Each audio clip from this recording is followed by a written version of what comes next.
அடுத்த படம் வந்து we are in development stage of 4 movies. இப்போ ஸ்கிரிப்ட் டெவலப் பண்ணிக்கிட்டு இருக்கோம். ஸோ மெஜாரிட்டி வந்து 2 ஹாரர், 1 சைக்கலாஜிக்கல் த்ரில்லர், அதர் வந்து த்ரில்லர். சார் இந்த படம் ஏற்கனவே மீடியாவுக்கு போட்டிங்க, அப்பயே சொன்னீங்க ரிலீஸ் பண்ண போகிறோம் அப்படின்னு சொல்லிட்டு, திரும்பவும் அதே ப்ரெஸ் மீட் வச்சுருக்கீங்க, என்ன காரணம்? இல்லை, இது இப்போ இந்த டேட் வந்து க்ளோஸாக வருது, நெக்ஸ்ட்டு வராங்க. ஸோ ஒரு ஒரு படம் ரிலீஸ் ஆகிறதுக்கு முன்னாடி கொஞ்சம் வந்தால் கொஞ்சம் ஃப்ரெஷ்ஷாக இருக்கும்ல மெமரி, அதுக்காண்டி சார். என்னங்க அந்த டேட் எனக்கு இன்னும் தெரில, பட் நெக்ஸ்ட் வீக், ஏன்னா வேர்ல்டு வைடு ஃபுல்லாக ஒரே டேட்டில் ரிலீஸ் பண்ணுறாங்க லயன்ஸ் கேட். இந்த டிஸ்ட்ரிபியூஷன் கம்பெனி பெரிய கம்பெனி கொடுத்தோம்னா அவங்க தான் டிட்டர்மைன் பண்ணுவாங்க. ஸோ மெஜாரிட்டியாக வந்து எல்லா கண்ட்ரீஸ்லையும் அசோசியேட் பண்ணிவிட்டு then they will release the date, but it's coming next month for sure. Sir, இது ஆஸ்காருக்கு செலக்ட் பண்ண மாதிரி சொல்லியிருந்தீங்க, அது கொஞ்சம் புரியும்படியாக சொல்லுங்கள். இப்போ வந்து ஆஸ்கார் அகாடமியில் வந்து லைப்ரரி இருக்கும். அந்த லைப்ரரியில் வந்து இப்போ நீங்கள் ஆஸ்கார் நாமினேட்டட் இருந்தாலும் அந்த லைப்ரரியில் படம் வைக்க மாட்டாங்க. ஒரு லிமிட்டட் மூவிஸ் தான் லைப்ரரியில் வைப்பாங்க. ஸோ அதுவே ஒரு பெரிய ஹானர். ஒரு 4 வருஷத்தில் 5 வருஷத்தில் ஒரே ஒரு படம் தான் எடுத்து இந்த லைப்ரரியில் வைப்பாங்க. So we got the honour to keep it இந்த நாங்கள் அகாடமிலேயும் படம் போட்டு காமிச்சேன் அகாடமி மெம்பர்ஸ்க்கு. ஸோ அதனால் தே லைக் இட். இந்த மாதிரி படங்கள் வந்து ஃப்யூச்சரில் வந்து ஒரு ரெஃபரன்ஸாக இருக்கணும் அப்படிங்கிறதுக்காண்டி they requested to keep it in library. ஃப்யூச்சரில் ஏதாவது அவார்ட் மாதிரி ஏதாவது தர மாதிரி ஏதாவது பிளான் வருவாமா? ஏன்னா அது நீங்கள் அகாடமியில் வந்து இந்த படமும் பண்ண மாட்டாங்க, 5 வருஷத்துக்கு ஒரு வாட்டி தான் சொல்கிறாங்க. ஸோ ஃப்யூச்சரில் ஏதாவது அவார்டு? இல்லை, அவார்டு கிடைக்கிறதுக்கு ஆஸ்கார் முடிஞ்சிருச்சு. நீங்கள் அந்த வருஷத்தில் விட்டுட்டிங்கன்னா நெக்ஸ்ட்டெல்லாம் நீங்கள் அப்ளை பண்ண முடியாது.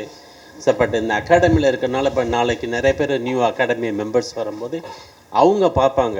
ஒரு லைப்ரரியில் இருக்கிற படங்கள் பார்க்கும்போது ஒரு 50 இயர்ஸுடைய ஹாலிவுட் ஜேர்னியில் ஒரு 40-50 படங்கள் தான் அந்த லைப்ரரியில் இருக்கும்போது சிட்டி ஆஃப் ட்ரீம்ஸ் ஒன்றா இருக்கும்போது தட் இஸ் வெரி ப்ரவுட் தான்.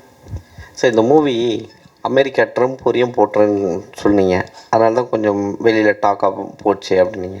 ஸோ தமிழ்லையும் அதே மாதிரி பெரிய செலிப்ரிட்டியை பார்த்து விஜய் அவர்கள், ஏன்னா இப்போ சமீபமாக பார்த்தீங்கன்னா நல்ல படம்லாம் கூப்பிட்டு அவரே அவருடைய ஆஃபீஸில் இப்போ இது பண்ணுறாரு, ஸோ ப்ரொமோஷன் பண்ணுறாரு. ஸோ அவரை ட்ரை பண்ணலாமே நீங்கள்? எனக்கு இங்கே யாருமே தெரியாதுங்க, உங்களுக்கு தெரிஞ்சுன்னா சொல்லுங்கள். I am very happy to show the movie to anybody. Main ஜானன்னு ஒருத்தரை பிடிச்சிட்டிங்க. யா, கண்டிப்பாக, டெஃபினட்டாக. ஏன்னா ரஜினி சார்லாம் இருக்காங்க.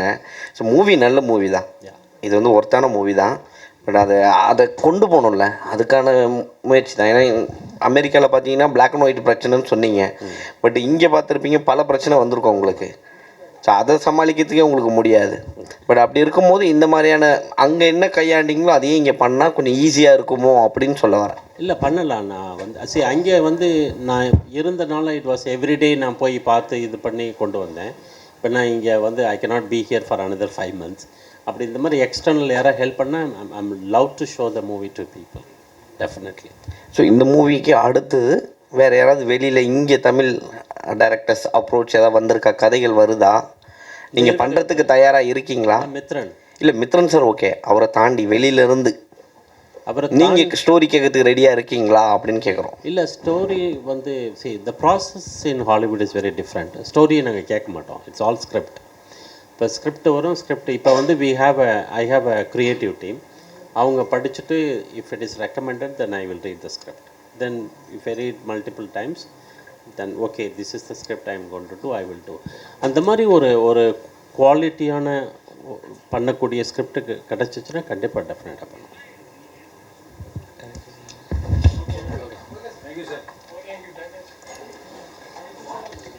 சார், இப்போ வந்து நீங்கள் அங்கேயே ரொம்ப ஸ்ட்ரகிள் பண்ணிட்டு தான் வந்து இங்கே வந்திருக்கீங்க. ஆனால் இங்கே இருக்கிற இண்டஸ்ட்ரி வந்து ரொம்ப ஹாட் அண்ட் ஸ்பேஸ். இது இங்கெல்லாம் சமாளிக்க ரொம்ப கஷ்டம். ஏன் சொல்ல வரேன்னா, ஒரு சின்ன படமே வந்து தமிழாலே பண்ண முடியாத ஒரு சுச்சுவேஷன். நீங்கள் 5 படம் பண்ண போகிறீங்க. ஸோ எப்படி இதை ஹேண்டில் பண்ண போகிறீங்க? ஏன்னா தமிழில் வந்து நிறைய பேர் ஹெல்ப் பண்ண மாட்டாங்க. படம் பார்த்துட்டு ஓகேப்பா பார்த்துட்டு போயிடுவாங்க. நீங்கள் எப்படி ஹேண்டில் பண்ண போகிறீங்க இதை? இல்லை, நான் வந்து ஸ்ட்ரகிள்னால் எல்லா படத்துக்கும் ஸ்ட்ரகிள் இல்லைங்க. ஃபஸ்ட்டு 4 படம் வந்து வெரி என்டர்டெயின்மெண்ட் பேஸ்டு மூவி ஐ ரிலீஸ்ட் வெரி ஈஸி, ஒன்றும் பிரச்சனை கிடையாது. இந்த ஸ்ட்ரகிள் வந்து ஒன்லி இந்த படத்துக்கு மட்டும்தான், இந்த சிட்டி ஆஃப் ட்ரீம்ஸ் மட்டும். ஏன்னா அதனுடைய content is different. I am showing the dark side of America. இப்போ அமெரிக்கன் பார்த்தீங்கன்னா எல்லா கண்ட்ரிலையும் போய் வந்து ஸ்லம் காமிப்பாங்க, த புவரஸ்ட் பிளேஸ். இப்போ இந்தியாவே பார்த்தீங்கன்னா திருப்பி every time they will show only slums, still they will show India is a poor country. அந்த மாதிரி தான் வந்து அவங்க போர்ட்ரேட் பண்ணுறதே அந்த மாதிரி தான் எல்லா கண்ட்ரியும் போர்ட்ரேட் பண்ணுறாங்க. அந்த மாதிரி ஒரு country, such a powerful country in the world, I am showing the dark side. அதனால தான் I had a struggle to release the movie. Not every movie I struggle. Sir நீங்கள் தமிழ் படம்லாம் பார்த்துருக்கீங்களா சார்? பார்த்துருக்கேன், கொஞ்சம் லிமிட்டடாக பார்த்துருக்கேன், டைம் கிடைக்கிறது இல்லை. டிஃப்ரென்ஸ் என்ன சார் பார்க்குறீங்க? அங்கே உள்ள படங்களுக்கும் அண்ட் தமிழ் படத்துக்கும் என்ன டிஃப்ரென்ஸ் பார்க்குறீங்க, என்ன டிஃபிகல்ட்டாக பார்க்குறீங்க?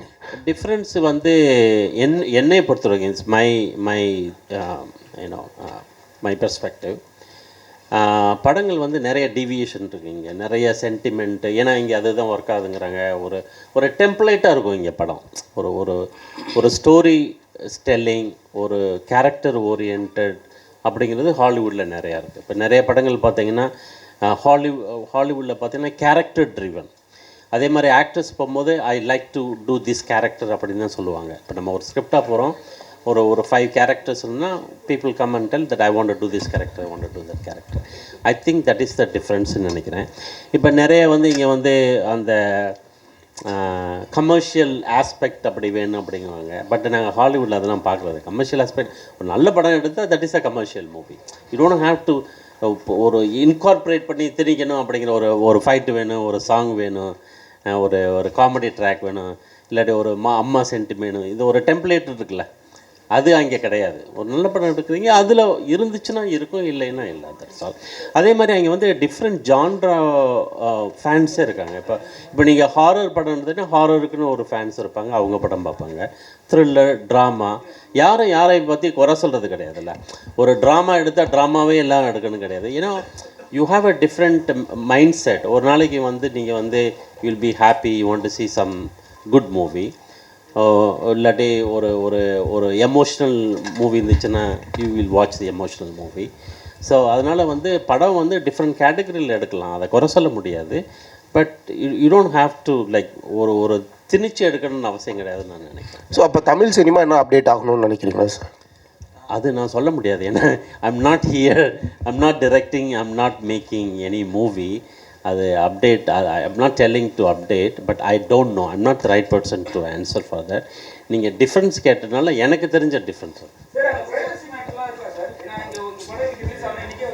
இல்லைங்க. ப்ரைவசிங்கிற ஒரு இது ரொம்ப லிமிட்டடுங்க. இல்லை பைரசி கேட்குறாரு.